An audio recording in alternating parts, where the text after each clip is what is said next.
everybody? Welcome to Capital Combat. The name says it all. I'm Hakeem Branch, and today I'm going to recap this past weekend's Glory Collision and UFC 206. You may have caught my preview video in which I talked about the main events of both cards.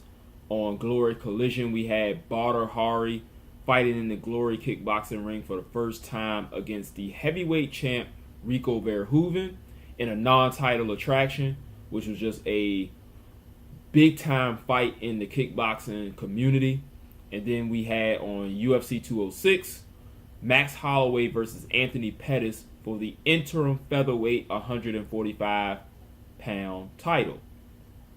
Now I'm going to start with Glory, then move into UFC 206. Now, with the kickboxing extravaganza that we had on Saturday over in Germany, we had Badr, who is a very well-known man in the kickboxing community. He has fought everyone. He has more knockouts than a lot of guys have wins in both kickboxing and MMA, boxing, whatever. He has had over 100 and probably 20 fights, and he has won 90 plus wins by knockout. So this guy has heavy hands, feet. He's very fast. He's a very big guy at 6'6", about 245, 250. Taking on Rico Verhoeven, who has not lost in over 3 years. He is the Glory heavyweight champ, and he's pretty much beaten everyone that Glory had in their heavyweight division. So they went out and they got Badr to come over. And if you watch this fight, you saw what a big deal it was. I mean, when Badr came out to the ring, you had fans rushing the ring, and the security could not even maintain them and keep them back. They ended up on the ring apron. It was crazy. I mean, they didn't go in the ring, but they were taking pictures, just screaming. And they couldn't even start the main event because so many people were hyped just to be in attendance to watch this fight. That was amazing in itself. But then we got the actual fight. And in my preview video, I told you that Badr was going to have the power advantage. Rico Verhoeven would have a speed and possibly a technique advantage. I wasn't quite sure, and I really didn't know how the fight was going to play out. I gave out a couple scenarios where maybe Badr hurts him and finishes him, or he blows his load and Verhoeven takes over and wins a decision. We got neither one of those. We did get a very heated affair, though, as Badr comes out and immediately establishes his jab and puts Verhoeven on notice and says, hey, I'm here to win. Verhoeven's feeling him out, and unfortunately for him, one of the very first punches Badr lands opens a cut on his face. Badr did a very good job of avoiding the leg kicks early and the punches. He was able to jump out of range when Verhoeven tried to counter his attacks. He was very aggressive, Badr was. Like he really wanted to end the fight as soon as possible. And everything that he threw had great conviction on it.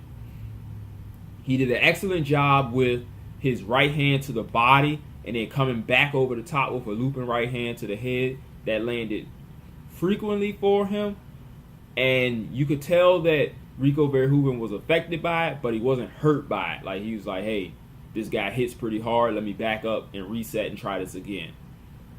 I believe by the end of the first round, Rico Verhoeven started to get into his rhythm. He began to land those crisp leg kicks that he lands, but I don't think it was enough to take that round. I haven't looked at the official scoring, but they break for the first round. You can see Badr starting to breathe a little heavy, and Verhoeven's not breathing as heavily. So it's looking like he may slow down. But they come out for the second round, and he's still firing bombs. But this time, Rico Verhoeven is getting his distance better. He's starting to land combinations as well. And we're beginning to have that firefight that everyone was looking forward to. And then we have the end. I really don't know what happened. It looked like Badr took a knee to the forearm. They broke, and he just walked away. And he could not lift his arm, which ended up being a TKO victory for Rico Verhoeven because he could not continue. Very anticlimactic. Still a win for Verhoeven. So that's another pelt for him. And they're probably going to do a rematch because of how anticlimactic the ending was. It wasn't definitive, even though it was a clear win because Badr could not continue because of an injury. Both guys said that they didn't want that to be how their fight ended. The post-fight interviews were highly entertaining. So if you don't watch kickboxing, you should. Also on that card, Nikki Holskin, who is considered the best pound-for-pound fighter in kickboxing, actually lost a split decision for the first time in a long time. I'm not even sure who he lost to because I only watched the main event. I had the whole event, and I was planning on watching it this weekend because I love kickboxing. I just haven't had the time to sit down and watch the full event yet. So we'll be on the lookout to find out what happened to Badr's arm, how long it's going to take to recover, and when they have the rematch. So on to UFC 206. And this was another very hard fight to pick because we had two highly capable, very skilled guys who were itching to become champ. For Pettis, it would have been his second title in a second division. Unfortunately, he missed weight. And he missed weight by a lot. 3 whole pounds. So he was, in effect, disqualified from winning the title if he won. So the title was only up for grabs for Max Holloway. The main question I had was, would the weight cut or the failed weight cut affect Pettis? And I told you guys that in his first fight at featherweight versus Charles Oliveira, I saw him. He looked pretty gaunt. I thought that he was going to gas out and probably get punished in that fight, and he ended up winning and looking pretty good doing so. And this one, he had moments, but you could see if you were really watching that something was wrong, because I don't think he threw his right hand at all in this fight.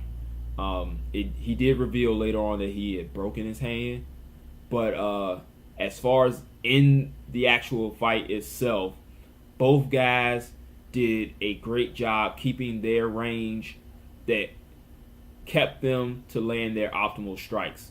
Max Holloway was landing a straight right hand to the body, which you see a lot in boxing, and he used it very well to pepper Pettis to the body. Pettis landed a variety of kicks. He threw a variety of kicks. He tried a cartwheel kick. He did a Taekwondo style jumping switch kick, which looked really nice, but Holloway had it scouted and blocked it. And once they got in close, Holloway had the quicker hands, and he was able to counter Pettis with multiple shots when Pettis was only throwing one at a time. He would throw a single jab, or he'd throw a left hook, and Holloway would either slip and counter or block and counter very well with his own fire. He ended up messing up Pettis' left eye, I'm sorry. Left eye. And going into the second round, it began to get more the same. Holloway begins to get his distance even better. He begins to score takedowns off the trip. Unfortunately, Pettis was able to get up. Well, unfortunate for Holloway, fortunate for Pettis. He he actually dropped Pettis early in that round with the right hand, and it didn't seem to hurt him, but I think he just caught him off guard. He went down. He had his faculties about, tried to lure Holloway to the ground, but he wasn't having it. They got back up, and Holloway took that round cleanly. And then in the third round, more of what was happening in the second round, Holloway countering beautifully with combinations, catching Pettis as he was coming in. Pettis throwing some really good kicks, but you could start to see that he was beginning to labor a bit. And I believe that weight cut finally got to him. It didn't get to him much in the Oliveira fight, but in this one it did. And then dealing with someone who was hungry and did not want to be denied in Holloway, it ended up in the first stoppage loss of his career. And that's a big deal for Max Holloway, because Anthony Pettis has been in there with the best of the best, and Holloway stepped up, took the fight to him, fought intelligently, and is now the interim featherweight champ. So of course he has to fight Jose Aldo, who was just upgraded from the interim champ to the full champ once Conor McGregor was stripped of his title after winning the lightweight title. That situation is very complicated, but I've talked to several people about that in private. I didn't think McGregor was going back down to 45 anyway. Oh, I actually did say that in the Nate Diaz videos, if you saw those. So we have to wait to see if that match goes down, and once it does, watch some tape, scout it for you. We'll get a preview. So that's it, guys. I hope you enjoyed this video. Hope you see what I saw when you watched the fights. If you have anything you want to add to it, drop a comment down below. You can hit myself or Rob up on any of our social media platforms. All the links are down below. And if you have not done so yet, hit the subscribe button, because as you see, we talk all combat sports, not just boxing. And we'll see you guys in the next video. Until then, fight on. This is round one, and you've already lost. They don't seem to see that everything we've done is coming and cost. My fists are on fire. I perform till I perspire. My demons are in a rage. Keep thinking that it's a game. I kick crime, hurricane. I told them I don't play. I'm liquid. Black Street Fighter.